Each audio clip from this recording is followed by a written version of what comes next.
How's it going, you guys? AZ Plyo 21 back again with another episode here in our W3 save, our local to global in WMMA 5.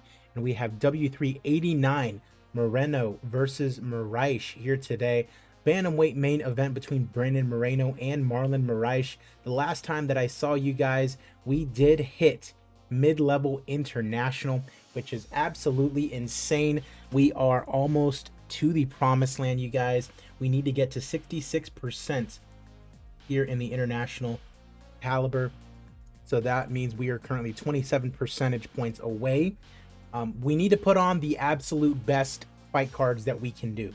Moreno versus Moraes here today, I feel like should be a good one, but a lot of it is just consolidation, doing some fight nights so we can get some more popularity on some of these fighters, and just making some good money, stealing some fighters from the UFC if we can, and then just keeping it going. Our next fight cards that we have going on: Alexander Rakic versus Jamal Hill.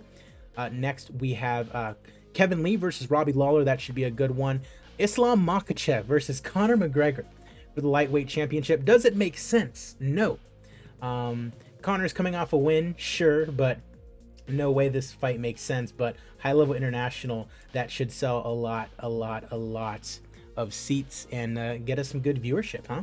And then Hamzat Chimaev versus Michael Chandler, tied to Ivasa, defending the heavyweight championship in the co-main event of that one as well. Going to be spritzing in all these little fight nights here and there. You're not going to see those because they do not increase our popularity at all. The worst that they can do is actually decrease our popularity, but it shouldn't be that big of a deal. Shows being broadcasted by W3 Plus, so it's going to be free viewership to the point where you can watch it for free. You know, we might get a couple of new. I don't know, because I don't know how that really is going to work, because it's a throwaway show, so we really can't gain any popularity, but we're giving it out for free. So I don't know how really that's going to go. Could be that I have to do lesser shows as opposed to throwaway shows, so we can at the very least gain some popularity from it, but that remains to be seen. Appreciate you guys as always, whether you are watching on YouTube or Twitch. Be sure to leave a like and subscribe to the channel if you have not already done so. Have a lot more of this WMMA 5 save coming out. Also, to go along with my football manager stuff, my franchise hockey manager 9 stuff, you know, everything else that I end up choosing to do. Appreciate it as always, but let's go ahead and get into it. W389 Moreno versus Moraes. As always, you guys, you know this, with this save specifically, that the fights themselves do not really matter. We are just trying to put on the best fight cards that we can so we can overtake the UFC as quickly as possible. We have Warlley Alves coming out on top. We have also got Jonathan Spiderweb taking on Diego Lima. Lima is the victor in that one. We've got Glyco Franca taking on Magomed Umalatov, and it is Franca with the split decision here today. We have Ajara Al-Silwawi taking on Lyman Good, and we've got Al-Silwawi getting the victory here today.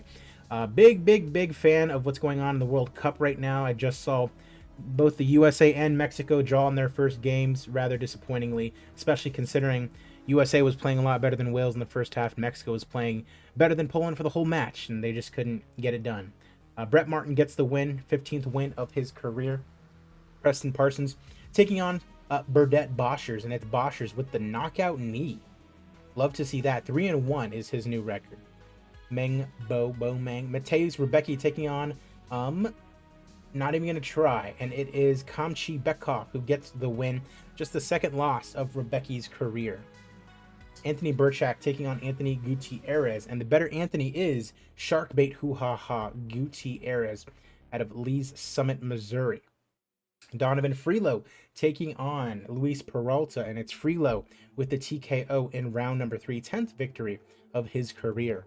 Hunter Azure taking on Martin Day at 135, and it is Day who picks up the victory. 12-7 is his new record. First main card show, and it's Alexa Culp taking on Reagan Denny. Putting a little bit of hype behind Alexa Culp.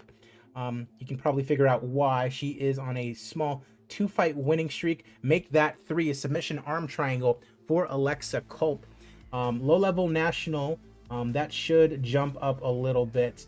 Not sure if by too much, but low-level national is perfectly fine. She has a lot of momentum behind her as well. Cole Farrell, also a guy with a lot of momentum. 8-0, low-level national.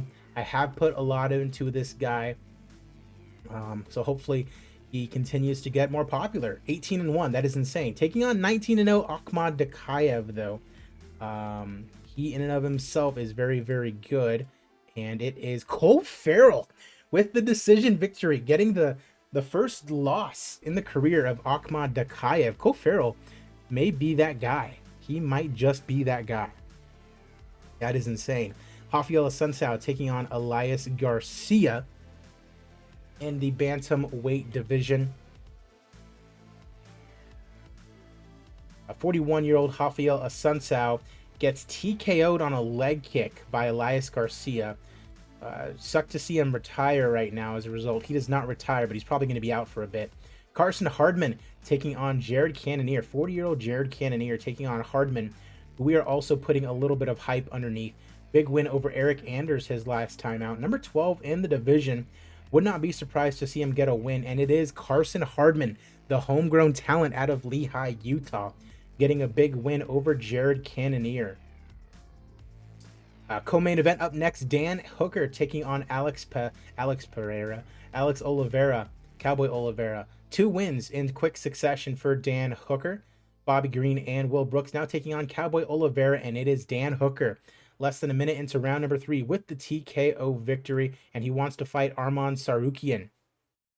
Main event time, as it is Brandon the Assassin Baby Moreno, current flyweight champion, taking on Magic Marlon Moraes at 135, and it is Marlon Moraes who gets the win over the Assassin Baby via TKO in round number 1.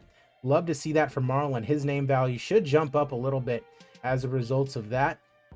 Charismatic, and that helps him benefit from these interviews. 18,000 in attendance in Texas, 6.2 million at the gate, commercial rating of 98, which is perfectly fine for a high-level international. Absolutely love to see that. We really only need to be getting about 80% commercial rating in order to be doing okay on these, as boom, 4.6 percentage point increase. Love to see that. 6% increase in Brazil, in South America, probably because it was Marlon Moraes on the main event. Love to see it. Love to see it. No bonuses. These guys do not get bonuses. 13 million in profit for that one, but the big part was that 4.6 percentage point increase. You guys, we're gonna keep it going. W390 coming up in just about a day. It should be a good one. Again, we are making that climb to high-level international. Appreciate you guys as always. I'm AZPlow21, and I will see you guys at the fights.